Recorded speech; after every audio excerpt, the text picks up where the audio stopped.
김밥을 싸느라고 애쓰신 여선교회에 감사를 드립니다.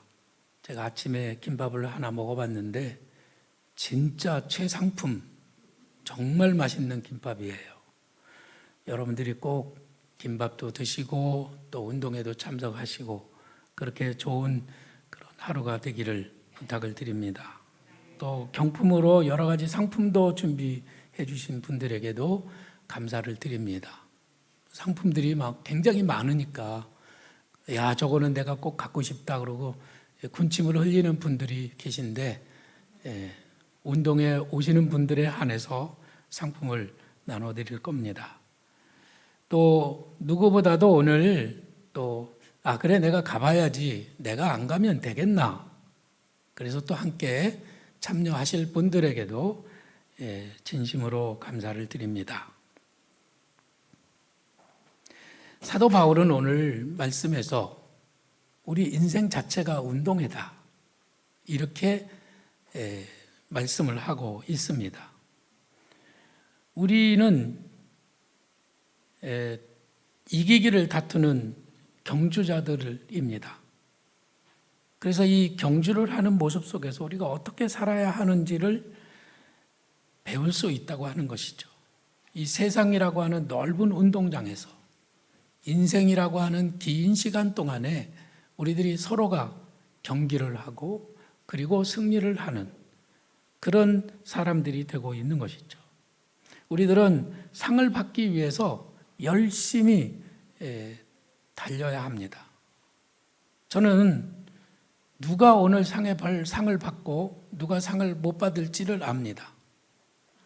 인생을 살아가는 모습을 보면 저 사람은 이기는 사람이로구나, 이 사람은 지는 사람이로구나, 이것을 구별할 수가 있습니다. 사랑하는 성도들은 정말 하나님 앞에서 큰 상을 받는 성도들이 되기를 간절히 부탁을 드립니다. 이기는 습관이라고 하는 책을 쓴 사람이 있죠. 이기는 거는 습관이라는 거예요. 습관적으로 이기는 습관이 잘 들여져 있는 사람은 뭘 하더라도 이기는 거예요. 그런데 이기는 습관이 없는 사람은 뭘 하더라도 집니다. 이거를 해도 안 되고 저거를 해도 안 돼요. 그러나 늘 이기는 사람은 이거를 해도 이기고 저거를 해도 이기는 겁니다. 저는 우리 교회 성도들이 이기는 습관을 가진 성도들이 되기를 바랍니다. 그 책에 보면은 이렇게 써 있습니다. 이기는 조직은 열정의 온도가 다르다. 오늘 응원하는 각 팀을 보면은 이기는 팀을 알 수가 있어요. 온도가 다르다니까요. 막 열심히 막 최선을 다해서 운동하는, 응원하고 또 최선을 다해서 열정적으로 뛰고 그런 사람이 승리하는 겁니다. 응원을 할 때나 달리기를 할 때 이 열정의 온도가 아주 뜨거운 그 팀에게 반드시 승리가 오게 된다고 하는 것이죠. 미국에서 온 우리 딸들이 꼭 해보고 싶은 일들, 먹고 싶은 것들, 이런 것들을 버킷리스트로 만들어 갖고 왔어요. 근데 그 딸들이 해보고 싶은 일들 중에 하나가 뭐냐면 야구장에 가보는 것이었습니다. 그 야구장에를 미국에서 와가지고 야구장을 간다고 하니까 좀 신기했는데요. 그 야구장에 가면은 그 경기장에 앉아가지고 오징어도 먹고 땅콩도 먹고 우리들은 술은 안 마시지만 그 문화 속에서 한번 뒤섞이는 것도 좋지만은 정말 야구장에서의 가장 즐거운 것은 뭐냐면은 그 응원하는 그 열기 속에서 함께 함성을 지르고 함께 우리 팀이 이기게 막 열정적으로 응원을 하는 그 속에 자기가 있어 보고 싶은 겁니다. 뜨거운 열기 속에 자기가 있어 보고 싶은 거예요. 오늘 운동회를 하는데 이기려면 이기고 지려면 져라, 관심도 없고 신경도 안 쓰고 상품 그래 너 가져, 난 너 별로 갖고 싶지 않아, 이러면은 재미 하나도 없어요. 또 그런 사람들은 인생에서도 늘 패배자, 늘 루저로 살아가는 겁니다. 그러나 어디에서 무엇을 하든지 열정적으로 하고 뜨겁게 하고 막 최선을 다하고 이런 사람들은요, 진짜로 뭔가는 일을 해내는 사람들인 것이죠. 금요일 저녁에 하대학교 자모들이 연일곱 명이 모여가지고 하대학교에서 금요기도회를 했답니다. 근데 거기에 있었던 분이 저에게 그 기도회 분위기를 이렇게 전해줬어요. 목사님, 뜨거웠습니다. 정말로 뜨거웠습니다. 이렇게 얘기를 하는데 그 뜨거운 열기가 막 나한테 확 오더라고요.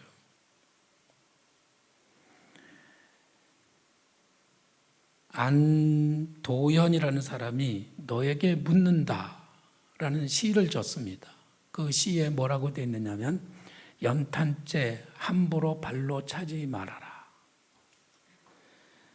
너는 누구에게 한 번이라도 뜨거운 사람이었냐? 이렇게 물어보는 거예요. 한 번 뜨겁게 자기를 불태워 본 적이 있습니까? 정말 자기를 다 들여서 헌신해 본 적이 있었습니까? 정말 피를 흘리기까지 자기를 희생해 본 적이 있었습니까? 이 열정을 드리는 사람은 승리자가 될 수 있다는 것이죠. 이기기를 다투는 자는 운동장에서 열심히 최선을 다해서 이기려고 막 야능하는 겁니다. 그게 느껴지는 하루가 되기를 바랍니다. 경기장에서 뭐 이겨가지고 뭐 대단한 거 받지 않더라도 이겨야 하는 거예요. 이기기 위해서 우리들은 싸우는 겁니다. 그 모습이 드러날 때, 아, 저 사람은 승리하겠구나, 성공하겠구나, 이게 보이는 거예요. 또 한 가지는 어떤 사람이 승리하느냐 하면은 절제하는 사람입니다. 이기기를 다투는 자마다 모든 일에 절제한다고 사도 바울은 말하고 있잖아요. 세계적인 선수일수록 절제를 잘합니다.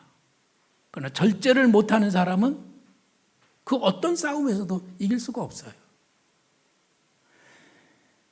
김연아 선수가 20살 때 이탈리아의 토리노에서 세계 선수권 대회를 마치고 그리고 이제 한국에 돌아올 준비를 하고 있는데 기자가 김연아 선수에게 이렇게 물어봤습니다.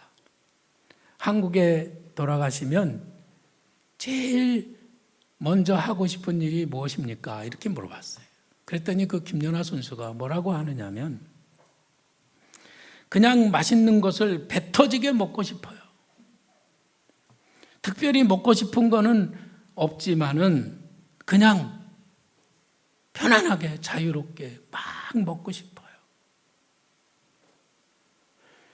그 피겨 선수로서 세계를 제패하려면은 자기 몸을 얼마나 많이 관리해야 되고 그러자니 먹고 싶은 것을 못 먹고 얼마나 많이 절제해야겠습니까? 절제에 승리했기 때문에 그가 세계적인 선수가 될 수 있었던 겁니다. 여러분들은 잘 절제하십니까? 14세기에 벨기에에 레이몬드라고 하는 왕이 있었습니다. 이 왕은 먹고 노는 것을 너무너무 좋아했어요.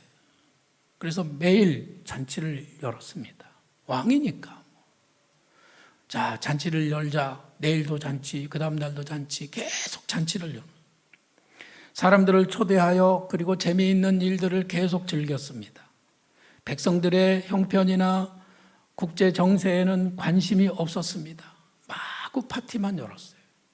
그저 하루하루 먹는 즐거움이 그에게는 최고였고 그것이 전부였습니다. 이를 보다 못한 그의 동생이 이러다가 나라 망하겠구나. 그래서 반란을 일으켰고 반란에 성공한 동생은 형 레이몬드 왕을 감옥에 가두었습니다. 차마 죽일 수는 없었어요. 그래서 감옥에 가두고 그 문을 항상 열어놨어요. 언제든지 나올 수 있도록. 근데 그 문이 좀 작아요. 좀 두꺼운 사람은 나올 수 없도록. 그래서 그 문에 나오려면은 다이어트라는 걸 해야 되는 거예요.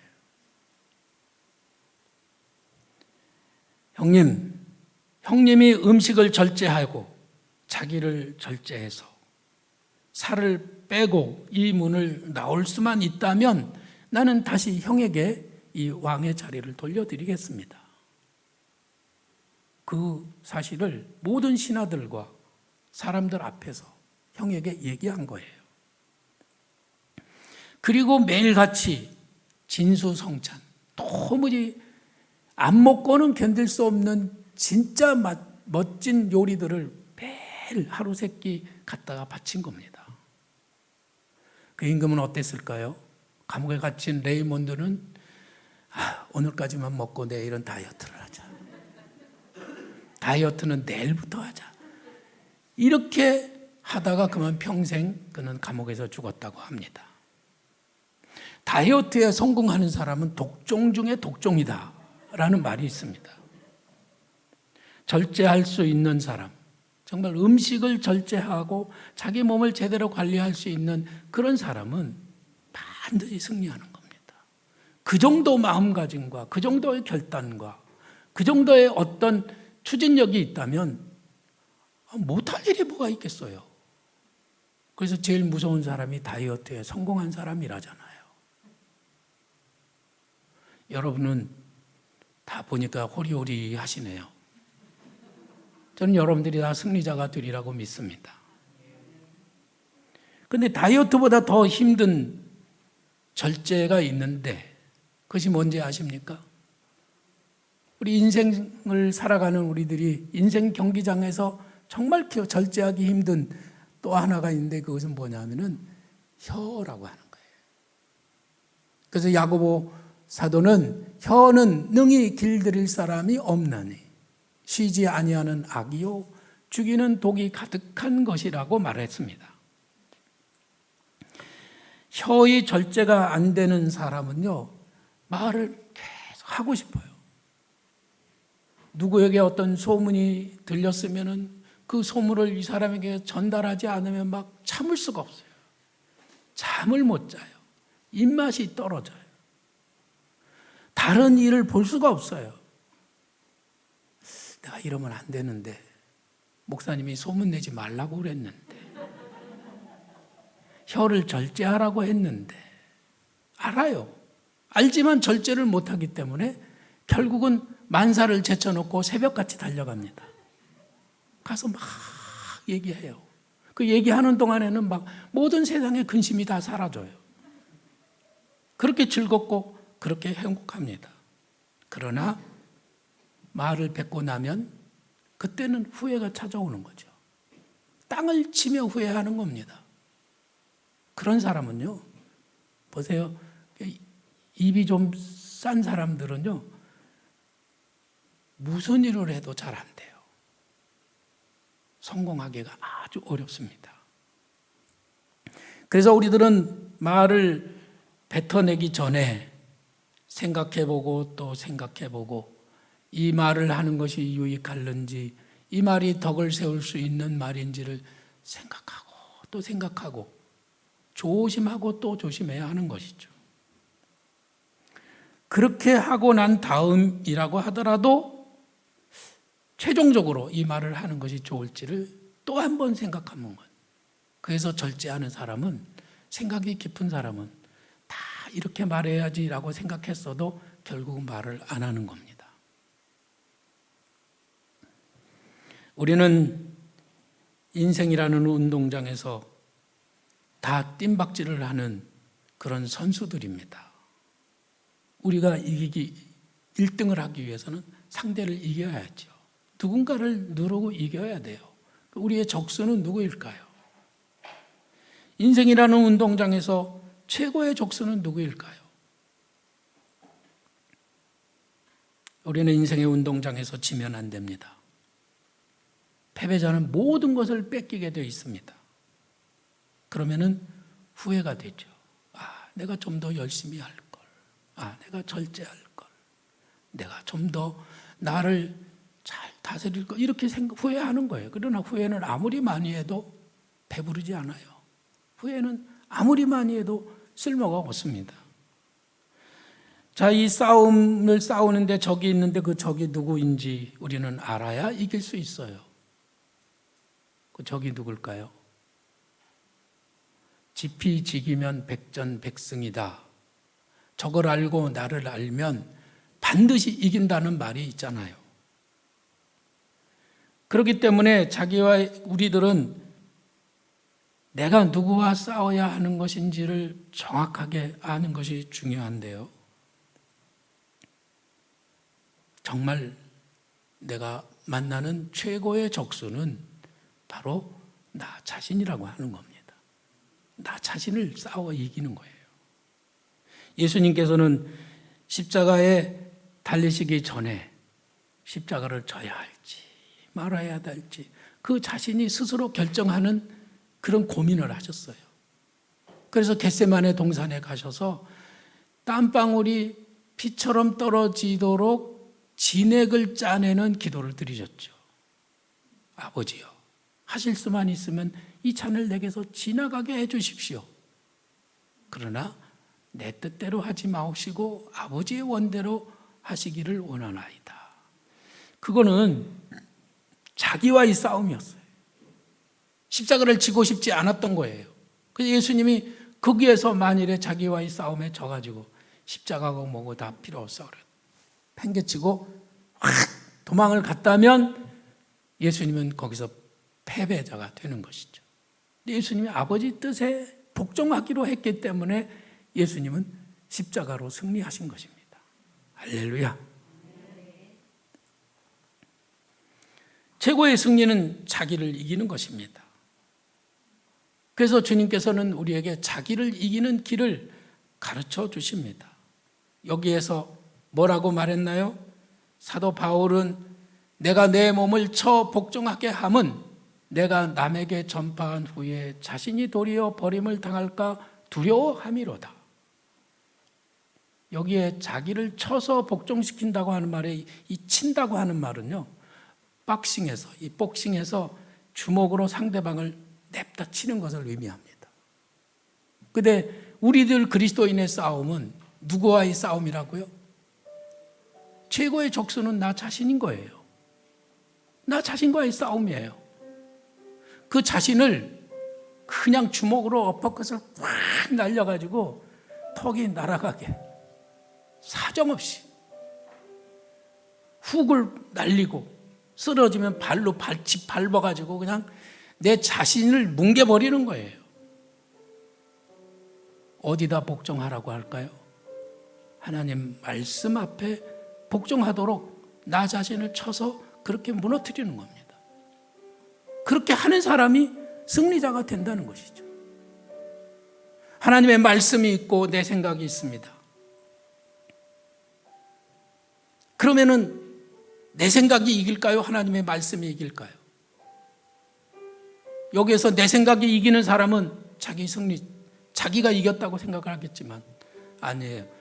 나는 내 생각, 내 고집, 내 주장, 내 이론, 나의 이익을 내려놓고 나를 하나님의 말씀 앞에 복종하도록 주먹으로 냅다 날려서 완전히 그 말씀 앞에 무릎 꿇려야만 내가 승리자가 된다고 하는 것이죠. 우리 주님은 우리들을 향하여 말씀하십니다. 우리가 피 흘리기까지 싸우는 사람이 되라고 하시는 거예요. 어떤 때 우리 주님은 뭐든지 대신해 주시죠. 대신. 요즘은 대신해 주는 시대 있잖아요. 다 대신해 줘요. 하다못해 이제는 운전도 대신해 주잖아요. 대리운전도 있지만은 이제는 기계가 내가 자동차 딱 문 열고 타고 야 우리 집으로 가자 그러면 자동차가 네 주인님 알았습니다. 그러고 잠자는 동안에 자동차가 지가 알아서 자율운전 해가지고 우리 집에다 데려다 주는 게 그것이 이 시대예요. 예수님은 우리를 위하여 십자가에 달려 죽으심으로 우리의 죄를 대속하여 주셨습니다. 얼마나 큰 은혜예요. 그러나 끝까지 대신해 주지 않는 게 있어요. 거기 한 가지가 있는데 나 자신과의 싸움이에요. 그거는 주님이 대신 싸워주시지 않습니다. 다만 내가 싸워 이길 수 있도록 하늘 보좌 우편에 계신 예수님이 박수를 치면서 응원하시죠. 문목사 이겨라, 문목사 이겨라, 이렇게 응원은 하셔요. 그리고 하나님께서는 썩지 않는 면류관을 준비해 두시고, 그리고 우리에게 내가 너에게 네가 이기면 이렇게 귀한 면류관을 줄 거야 라시면서 우리를 격려하고 계시고, 성령님은 우리에게 기름 부어주시면서 우리를 응원하고 계십니다. 우리를 도와주시는 거예요. 보혜사 성령은 우리를 돕는 분이에요.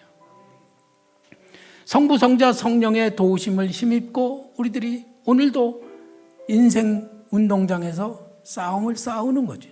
그 싸움에서 모두가 승리자가 되기를 바랍니다. 다 승리하시기를 바라요.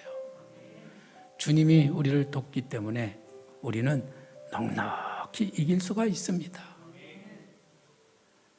그 승리를 거두는 성도들이 되시기를 주님의 이름으로 축원합니다.